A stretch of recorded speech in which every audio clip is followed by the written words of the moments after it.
Last time, we saw Nodens as the host, the philosopher in the strange high house, the gentle protector who offered wisdom to Thomas Oni. But that was only one face of the Lord of the Great Abyss. Today, we see the other. Today, we follow Randolph Carter through the Dreamlands on an impossible journey, a quest for a lost city that will lead him to the heart of cosmic power. And along the way, he'll discover something that changes everything about Nodens. Because the Nightgaunts, those faceless creatures that terrorize even the gods, don't serve who you think. They serve Nodens. And when Carter finally understands this, when he dares to call upon the army of the Lord of the Great Abyss, a war begins. A war against Nyarlathotep, the crawling chaos. This is the second chapter of the Nodens saga. Prepare yourself for an epic story, a journey, a war, and a truth that will reshape everything. Let's begin. To understand why Nodens intervenes, we first need to understand who Randolph Carter is and what he seeks. Carter is not an ordinary dreamer. Lovecraft introduces him as someone who knows the Dreamlands better than most mortals. He's already traveled through its impossible cities. He's already spoken with its strange inhabitants. Carter is a veteran of that dream world, but there's something that torments him, something he lost. 3 times in his childhood, Carter dreamed of a marvelous sunset city, a city of marble and gold, with towers that touched the sky and streets that gleamed like pearls. A city of such pure beauty that it made his heart ache just to remember it. And then the gods took it from him. He could never dream of that city again. No matter how hard he tried, it had vanished from his dreams, and it consumed him. Carter became obsessed. He spent years exploring the Dreamlands, searching for any clue about that city. He asked the priests of Ulthar, the merchants of Delathlin, the wise men of Seliphe. No one knew where it was, or if it even existed. Finally, Carter made a decision that no mortal had ever made. A decision that would be considered madness or absolute blasphemy. He would go to Kadath, the castle of the great ones of Earth, and demand that the gods tell him where his city was. Kadath is the most forbidden place in the Dreamlands. It's where the lesser gods, those who aren't great old ones like Cthulhu, but who are still vastly superior to mortals, reside in their castle of onyx. No one knows where Kadath is. No one knows how to get there. And those who tried never came back. Carter doesn't care, because for him, a life without that city is a life without meaning. So he begins his impossible quest. Carter's journey through the Dreamlands is epic. Let me guide you through the places he visits. First, he goes to Ulthar, the city where no one can kill a cat, because cats are sacred. There, he consults the priests in the temples.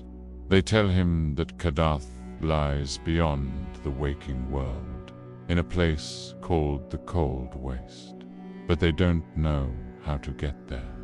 Carter then travels to Delathlin, the shadowy port. There he sees something disturbing. Black galleys that come from the moon, crewed by turbaned men who never speak and never speak and never fully show their faces. These are the men of Cosmic slavers who serve terrible forces. Carter begins investigating these merchants. He discovers they traffic in strange rubies and slaves. And more importantly, they have connections to places beyond the normal Dreamlands. But before he can learn more, something happens. The men of Leng realize Carter is asking too many questions. And one night, when he's sleeping in a tavern in Delathlin, they capture him. They drag him to one of their black galleys, and they sail upward, literally dotward, through the sky to the moon. The moon in the Dreamlands is not like our moons. It's inhabited by grotesque creatures, the moon beasts. Lovecraft describes them as things that look like giant toads, but with tentacles where there shouldn't be tentacles. They hop constantly. They moan. They serve something terrible. They serve Nyarlathotep. Carter is trapped in a pit on the moon, surrounded by moon beasts, waiting to be delivered to the crawling chaos. But then, something miraculous happens. The cats come to save him. Remember how Carter was always kind to the cats in Ulthar? Well, the cats remember, and in the Dreamlands, cats have strange powers. An army of cats, thousands of them, climbs up to the moon. They attack the moon beasts. They open the pit, and they rescue Carter. This is an important lesson about the Dreamlands. Loyalty matters. Kindness matters. Not because there's cosmic morality, but because there are practical consequences. Carter treated the cats well, so the cats save him. He'll need that lesson again. After escaping the moon, Carter continues his quest. He travels to Inquinoc, a city built of black onyx, where artisans carve impossible wonders. There he hears about Mount Ingranic, a colossal mountain where there's a giant sculpture of the face of the gods. Carter's logic is brilliant. If he can see the face of the gods carved on Ingranic, he can recognize their mortal descendants in the Dreamlands. And those descendants might know something about Kadath. So he travels to Ingranic. The climb is brutal. The mountain is so high it reaches the clouds. The rocks are slippery. Strange creatures inhabit its slopes, but Carter persists. And finally, he reaches the top. And there, carved into a rock face the size of a mountain, is the face of a god. It's majestic, serene, but also recognizable. Carter memorizes every detail, and then he descends, knowing he now has a real clue. But this is where everything changes. Before we get to a quick break, I need to ask, are you enjoying this deep dive through the Dreamlands? If so, subscribe to the channel.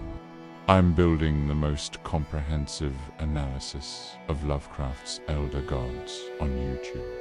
Don't miss what comes next in this epic war.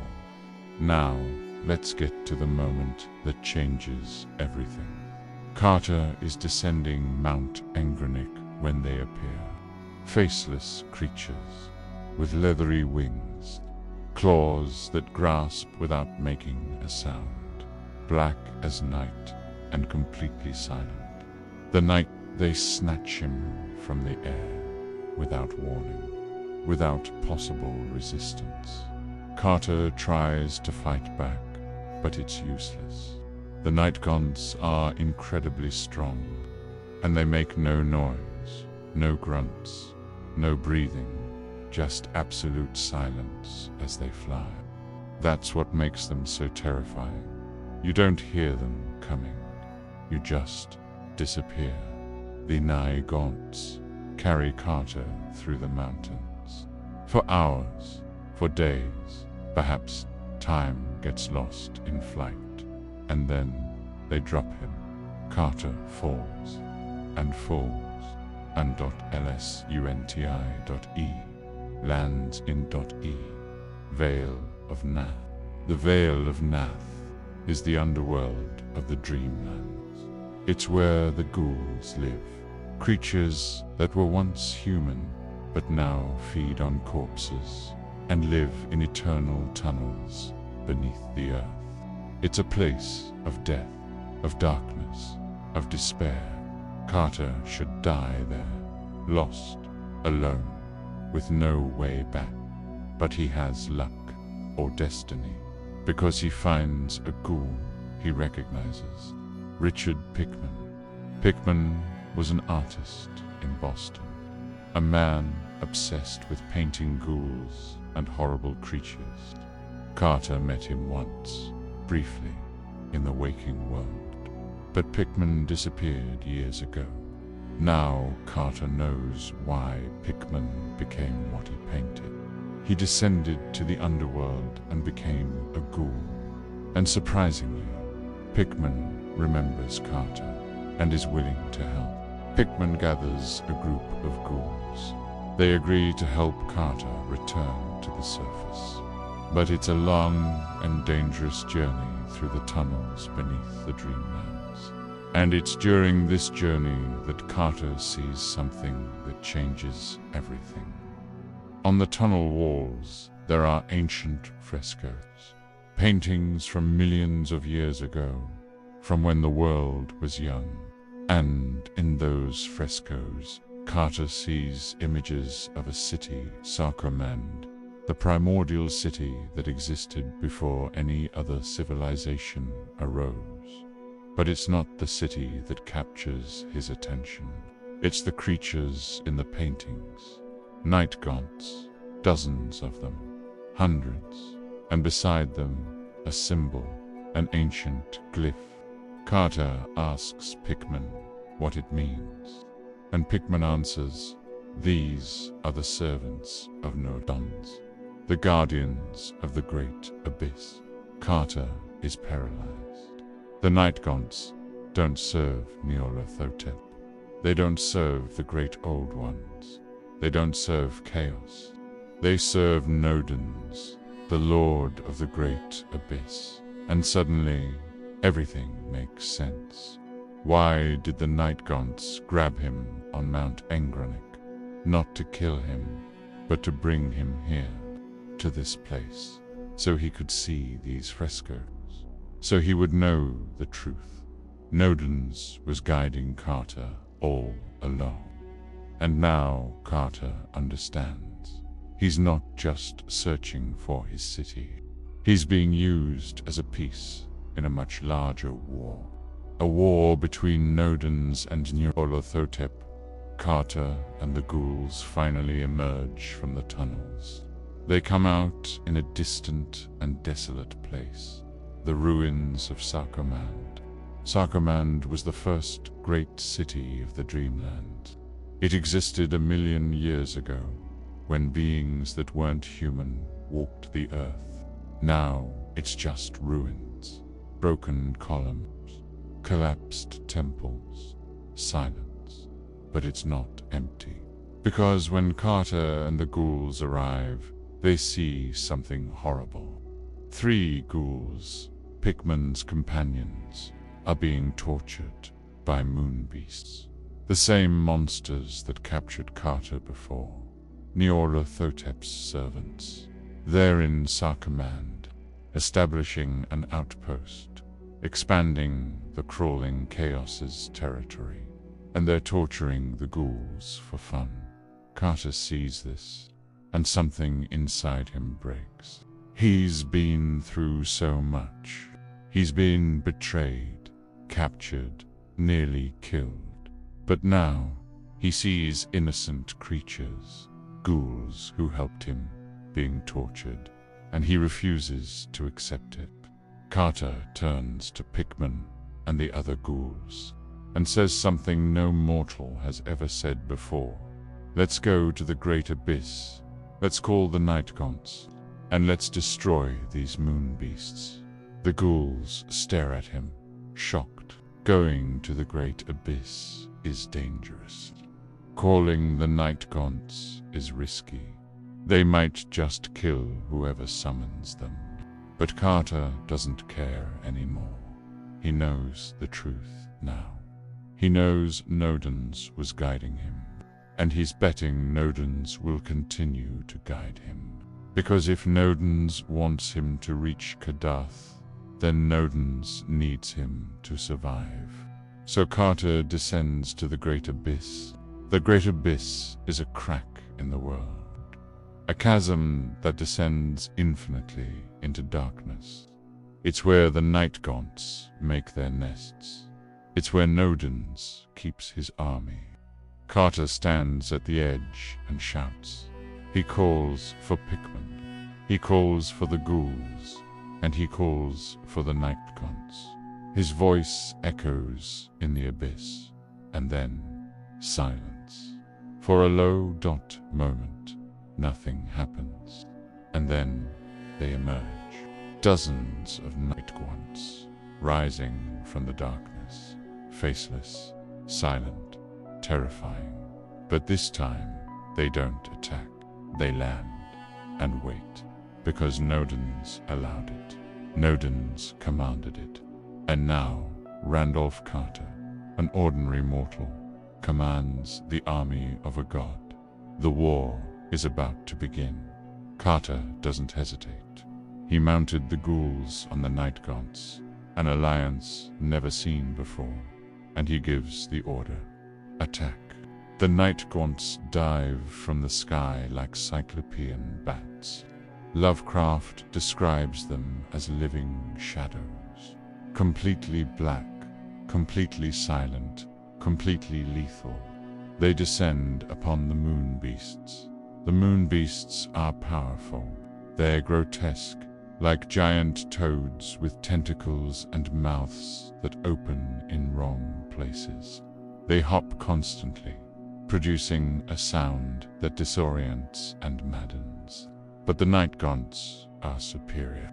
They grab the moon beasts with their claws. They lift them into the air and drop them from lethal heights. They drag them to the Great Abyss, where they disappear forever into darkness. The ghouls join the fight. They may be scavengers, but they're fierce in battle. They tear, they bite. They fight with a savagery that even the moon beasts can't match. Ken Carter commands it all. Lovecraft describes him as a general, shouting orders, coordinating attacks, using tactics he learned in his life in the waking world. The battle lasts hours, or maybe minutes. Time distorts in violence. But when it ends, the moon beasts have been annihilated. The three ghouls have been rescued, and Sarcommand belongs to Carter. He's established a base of operations. But he doesn't stop, because this was only the first battle. Carter knows the moon beasts have a headquarters, a nameless rock in the sea, where Nyarlathotep stationed his main forces. And if Carter wants to reach Kadath, he needs to eliminate that threat. So he does something audacious.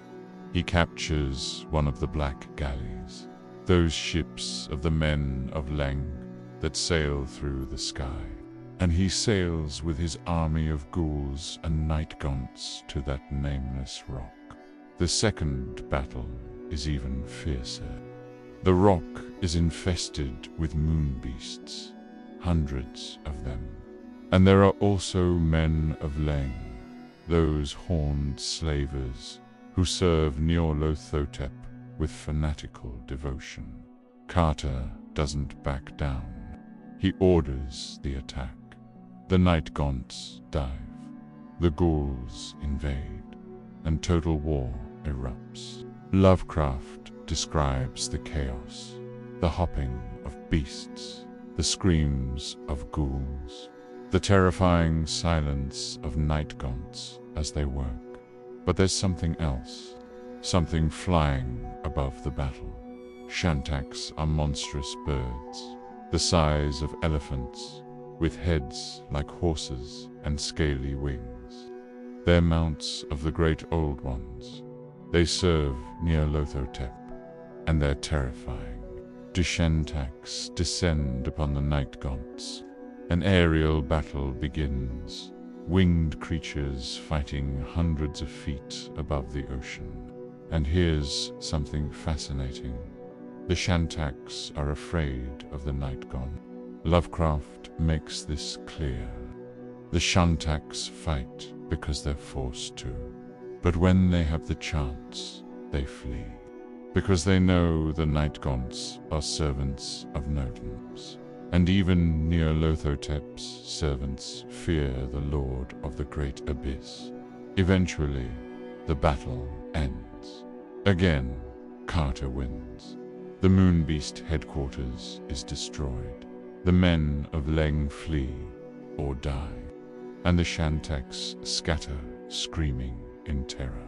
Carter has now secured 2 impossible victories, and he's ready for the final objective, Kadath. Before we continue to the climax, a quick pause. If you're enjoying this epic analysis, subscribe and hit the bell, because after this video, I'll be exploring other elder gods and their cosmic wars. You won't want to miss it. Now, let's go to Kadath. With his army of ghouls and Nightgaunts, Carter flies north, beyond the normal Dreamlands, to the cold waste, a place where few mortals can survive. The flight is epic. They pass colossal mountains. They fly through clouds that aren't clouds, but veils between realities. They pass the peaks of Thok, the mountains that separate Leng from Inquanok, and beyond them they see something terrifying. Gigantic stone statues, each with 2 faces, looking in opposite directions. These are the guardians of Kadath, and horribly, as Carter passes, they come to life. The statues begin to move, slowly, like mountains rising, and they begin to follow Carter. But the Nightgaunts are fast. They fly faster than the statues can walk. And finally, Carter sees it. Atop a mountain that pierces the sky, so high it reaches the stars, stands a castle of black onyx, with impossible towers and gates that glow with their own light. Kadath Carter has arrived. He lands with his ghouls. The Nightgaunts circle above, guarding, and Carter enters the castle of the gods. Inside, the castle is vast, halls that extend for miles, ceilings so high they disappear into darkness. But it's empty. Carter searches. He shouts. He explores room after room. But there's no one. The great ones of Earth have left. Carter is confused, frustrated. He came so far, fought so many battles, and the gods just left. He's about to give up when he hears something. Music, distant, a procession. Carter runs toward the sound and sees something magnificent. A procession of golden servants, carrying torches, playing instruments, and in the center, a moving throne. Pays, and seated on it, a man dressed like a pharaoh, with a golden crown and robes that shimmer like stars. The pharaoh sees Carter and smiles, and he speaks. He tells Carter that the great ones of Earth saw his sunset city. They saw it in Carter's dreams, a city so beautiful, so perfect, that they abandoned Kadath to live there. and now they need to return, and Carter must go fetch them. The Pharaoh offers Carter a shantok, one of the monstrous birds, to fly to the city. Carter is ecstatic. Finally, he'll have his city back. He mounts the shantok, he flies, and then, slowly, he begins to realize something. The flight is wrong. They're not going down to the Dreamlands. They're going up to the stars, to the outer void. And the Pharaoh wasn't a pharaoh. It was Nyarlathotep in disguise. Carter has been deceived. The entire journey, the entire struggle, was a trap. And now he's being taken to Azathoth, the demon sultan at the center of the universe. The blind idiot god that howls and writhes while flutes play around him. Carter is being taken to be devoured. He tries to fight, tries to jump, but the shantok holds him tight. The flight continues, higher, higher. And then Carter sees Azathoth, an amorphous mass of cosmic protoplasm, howling and bubbling. He's lost. But then Carter remembers something fundamental. He's in a dream. All of this, the Dreamlands, Kadath, the journey, is a dream, and he's the dreamer. So Carter does something no Lovecraft character has ever done. He uses his own will, his own dreamer's power. He concentrates and jumps from the shantok. He falls through the stars, through the void, and he forces himself to wake up. Nyarlathotep screams in fury. He tries to pull Carter back, tries to keep him in the dream, but something blocks him. Lovecraft doesn't show this directly, but it's implied. Nodens and Singak, the intelligent violet gas, block Nyarlathotep and allow Carter to escape, because Nodens is still protecting Carter, still guiding, and Carter wakes up. He wakes up in Boston, in his own bed, in the waking world, and through the window he sees something that makes his heart stop. The Sunset City. It was Boston all along. The city of his childhood. The streets where he learned to dream. The towers and buildings he'd seen 1,000 times, but never truly appreciated. His marvelous city was never a distant fantasy. It was his own home, his own memories, his own past, and the gods didn't take it from him. They protected it, hiding it in his dreams so he would never lose it. Carter laughs and cries because he finally understood. So what does this story tell us about Nodens? First, that he's strategic. He doesn't fight Nyarlathotep directly. He uses Carter as a proxy, gives him tools, armies, opportunities. Second, that he's powerful. Powerful enough that even Nyarlathotep can't easily overcome him. The Nightgaunts alone are a force that gods fear. Third, that he has his own purposes. He doesn't help Carter out of kindness. He helps him because it serves his objectives, maintaining order, containing chaos, keeping the great old ones in their places. And fourth, that he's mysterious.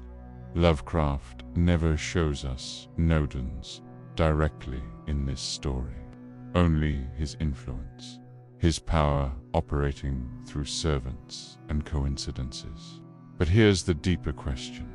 Did Nodens really help Carter? The answer is complicated. From Carter's perspective, yes, he found his city. He learned to value what he had. He grew as a person. But from Nodens's perspective, Carter was a tool. a useful mortal who could fight battles that Nodens couldn't or wouldn't fight directly. Carter destroyed Nyarlathotep's outposts. He disrupted the crawling Chaos's plans. He forced the Great Old Ones back to Kadath. All of Nodens' objectives were achieved, and Carter, he was rewarded with wisdom. But he was also used. That's Nodens. He is not good. He's not evil. He's a cosmic power that acts according to principles beyond human comprehension. And when he decides to intervene, entire realities readjust. We've now seen two faces of Nodens: the host, who offers wisdom and protection in the High House, and the hunter, who commands armies and wages wars against chaos. But there are still mysteries. Why does Nodens care about the Dreamlands? What's his true relationship with Nyarlathotep? Are they eternal enemies or just rivals in a cosmic game? And most importantly, what does Nodens really want? Lovecraft never fully answers, and perhaps that's better, because some mystery is the essence of cosmic horror. The unknown is more terrifying than any truth. If you enjoyed this epic journey through the War for Kadath, it's time to take action. First, subscribe to the channel. I'm creating the deepest analysis of Lovecraft's elder gods on YouTube, and you won't want to miss the next videos. Second, like this video. It helps the algorithm show this content to more people who love Lovecraft. Third, and most importantly, leave a comment. I want to know your opinion. Do you think Nodens is truly benevolent? Or is he just another indifferent cosmic power using mortals as pawns? And here's the big question. If you were in Carter's place, would you accept Nodens' help, knowing you'd be used as a tool in a war you don't fully understand? Debate in the comments. I love reading your theories and interpretations. And if you know someone who loves Lovecraft, share this video with them.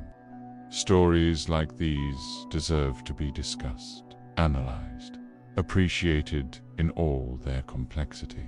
Thank you for spending these 30 minutes with me exploring the depths of the Dreamlands and witnessing the War for Kadath.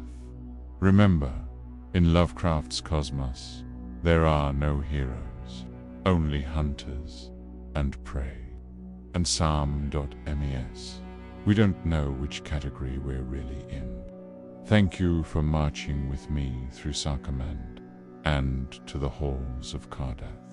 Until the next expedition into the abyss.